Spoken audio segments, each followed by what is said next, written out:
A very good evening to you. Thank you for joining us. Welcome to Sports Tonight. This is the midweek edition of the show. Promises to be exciting as always. We like to start by saying a very big thank you to you for joining us, and also promise you that if you stay with us for the next 48 minutes, we will have updated you and given you plenty of information, not just about sports in Nigeria, what's going on the domestic scene. We will also lace it up with plenty of stories, of course, of events around the world as well. This is Sports Tonight. Welcome to the midweek experience. My name is Tony Ibitoye. I'm not alone. Let me start by introducing to you those starting off the show with me this midweek. It's the first 11 that will play the 90 minutes. Of course, starting from my immediate right, gives me pleasure to introduce to you the news editor of Sporting Life newspaper, one of Nigeria's best circulating sports daily. Onye Wuchimachuku, he joins us on Sports Tonight this midweek. Onye, good to have you on Sports Tonight. Thank you very much, Tony. Plenty to look forward to. Yeah, always a pleasure to be here. Yeah, and of course, on a midweek, when there are games in the Globe Premier League, you can be sure that one man will always be on Sports Tonight to give us a review of all that has happened all across the different centers. Dumnodi Okonta is on the program tonight, and Dumnodi is particularly happy because this is one of those days that the Flying Antelopes, you don't know who the Flying Antelopes are, then you are not in Nigerian football. They are Rangers International of Enugu. One of those rare days that Rangers will go on the road and get something on the road trip. Today is one of those days, and that's why Dumnodi is also very happy to be on the program tonight. Added bonus for Dumnodi. Dumnodi, congratulations. You've been smiling ever since you got the result of Rangers and Abia Warriors. Today, Numa here. Well, you didn't put international. Rangers International. Yes. The spirit of the East. But it was the Eastern Derby. But the So maybe that's why they were... The spirit of the East. The international must be there. International must be there No, to complete it. Because if you But that's a good result. If somewhere in maybe if you just Rangers alone, maybe you are talking of Ichanga Rangers or talking of Rangers in Glasgow. But once you put international, it's Of Enugu. It's in Enugu.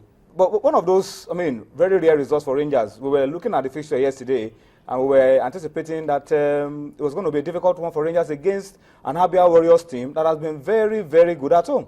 Well, Rangers around that region has not, at least against Abia Warriors, they've had 4 points of 6 points at stake between Rangers and Abia Warriors. So on Sunday, they defeated Warriors. People felt this was the moment they were waiting for Rangers to get to the National League. I said there's no way Rangers will and there's no way Rangers will get to the National League because they've not been to the lower division before.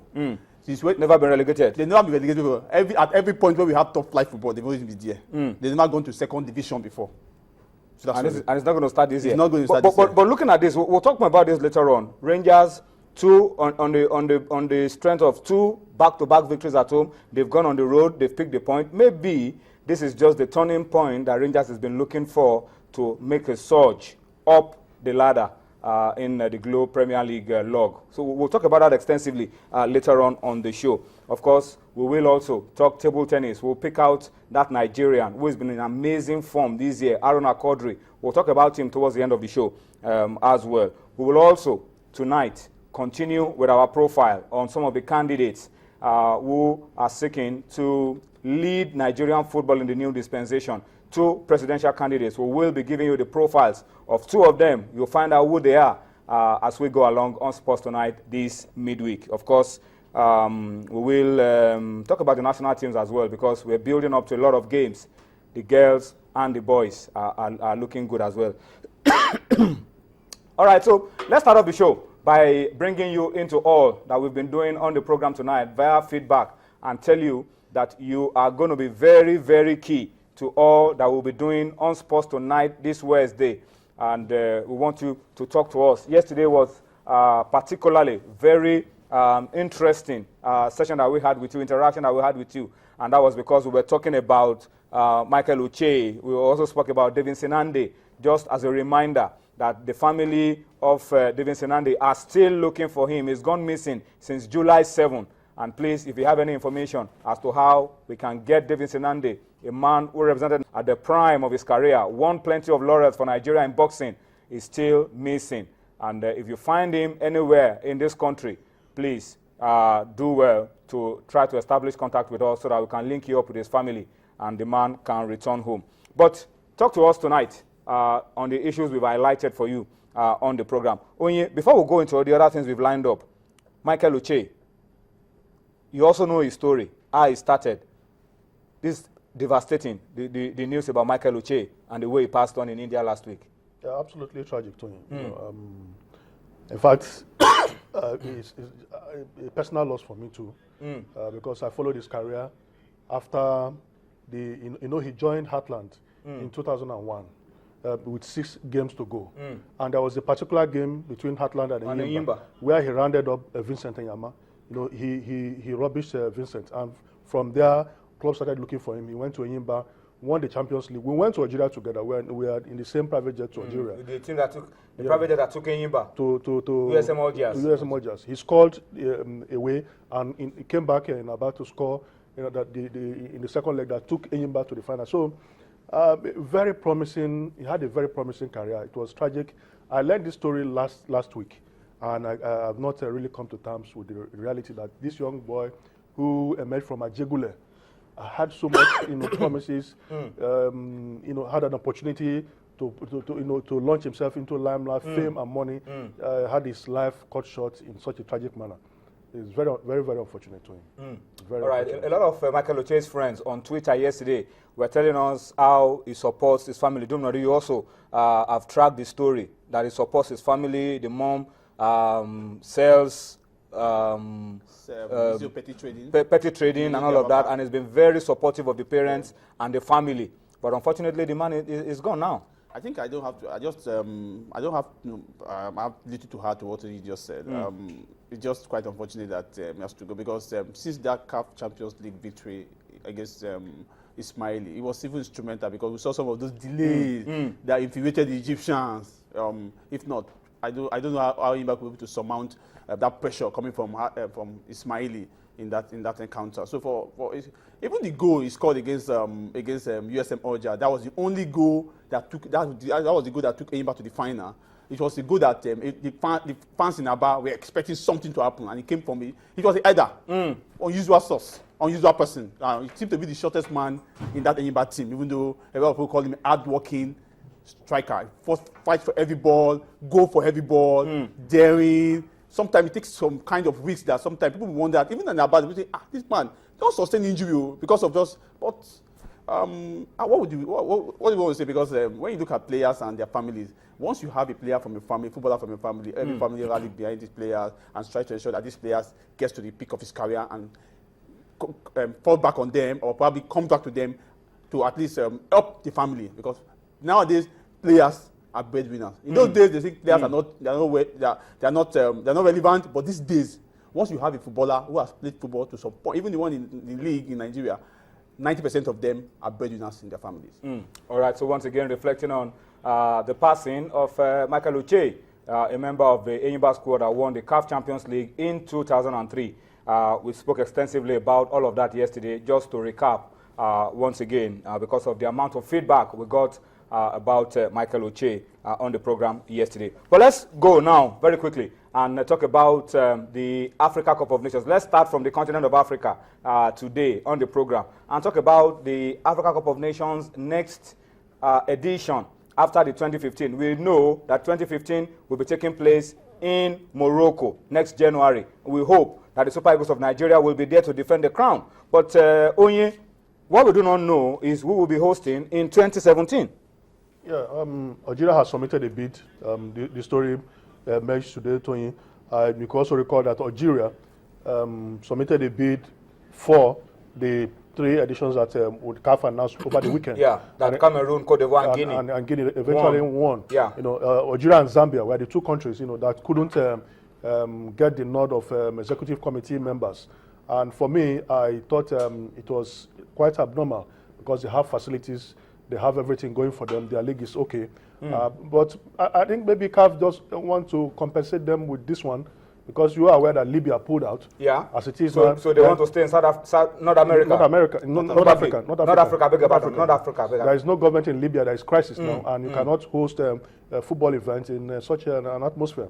So I think it's ideal that Algeria, that almost have everything on ground, should ready to host, because we are in 2014. In 3 years' time, in January, we should know where we're going. Absolutely. But there's a big problem for Algeria, and that has got to do with JS Kabylie and the crowd violence that erupted and mad football in Algeria after the death of the Cameroonian striker Bosse a few months ago. Could that in a way affect the chances of Algeria getting something for 2017? Well, Algeria listed 4 cities.